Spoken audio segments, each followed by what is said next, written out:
जा पाती, लेकिन मैं लंगड़ी हूँ। गुड़िया बेटी, क्या आपको भी बेर खाने हैं?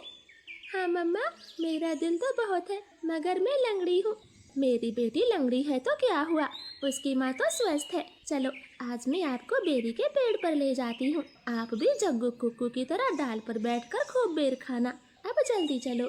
फिर एक टोकरी में गुड़िया को बिठाकर मम्मा चिड़िया भी घर से बाहर चली जाती है। खट्टा मीठा बेर है, दिल कर रहा है इसकी गुठली भी खा जाऊं। नहीं जग्गू, गुठली नहीं खाना, बेर बहुत है, तुम बेर को ही खाओ। मैं तो कुछ बेर अपने घर भी लेकर जाऊंगा। कोको दोस्त, वो देखें, आपकी मम्मा भी इसी तरफ आ रही है, शायद उन्हें भी खट्टे मीठे बेर खाने होंगे। फिर मम्मा चिड़िया गुड़िया के साथ पेड़ पर बैठ जाती है। गुड़िया तो कई महीनों के बाद घर से बाहर आई थी, वो बहुत खुश होती है। यहाँ कितना अच्छा लगता है, खुला आसमान, चारों तरफ पेड़ पौधे और ताजी ताजी हवा। लो गुड़िया बहन, ये बेर खाओ, ये और भी मजेदार है। ऐसे वो तीनों गुड़िया को बेर तोड़ तोड़ कर खिलाते हैं। दूर छिपी हुई बुरी चील उन पर नजर रखे हुए थी। अरे वाह, एक साथ चार चार शिकार है, किसी एक का खात्मा तो हो ही जाएगा, बड़ी तेज भूख लगी है। फिर वो बुरी चील धीरे धीरे बेरी के पेड़ तक पहुंच जाती है और एकदम से उन्हें घेर लेती। जग्गू और कुक्कू तो डर के मारे मम्मा चिड़िया के पीछे छिप जाते हैं। सब ऐसे ही खड़े रहो, अगर एक भी भागा तो कच्चा चबा जाऊंगी, बड़ी तेज भूख लगी है मुझे। नाना चील जी, हमें जाने दे, हमारी जान बख्श दे, छोटे बच्चों पर रहम करें। नाना चिड़िया, किसी एक को तो अपना शिकार बनाकर ही खाऊंगी। चील उनके सामने बैठी थी। तभी धीरे से जग्गू कौवा कुक्कू के कान में बोलता है, कुक्कू दोस्त, इस चील को गुड़िया को सौंप देते हैं, वैसे भी गुड़िया लंगड़ी है, ये जी कर क्या करेगी, कम से कम हम तीनों की तो जान बचेगी। जग्गू की ये बात सुनकर कुक्कू तुरंत अपनी माँ से बोलता है, मम्मा मम्मा, गुड़िया को यहीं छोड़ दो और चलो यहाँ से, हम अपनी जान बचाते हैं। हाँ भाई, ये भी ठीक है, मेरा काम इस लंगड़ी चिड़िया से ही चल जाएगा, तुम सब चले जाओ।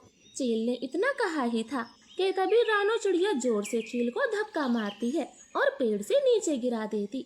जग्गू कुक्कू, गुड़िया को साथ लेकर यहाँ से भाग जाओ, मैं इस चील को आपके पीछे नहीं आने दूंगी, बेटा जल्दी से भागो यहाँ से।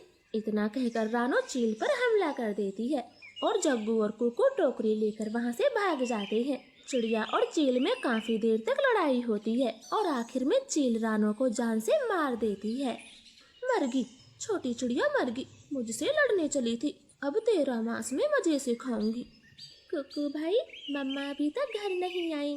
मम्मा को चील ने मार दिया है, वरना वो अब तक आ जाती, क्या जरूरत थी मम्मा को वहाँ ले जाने की।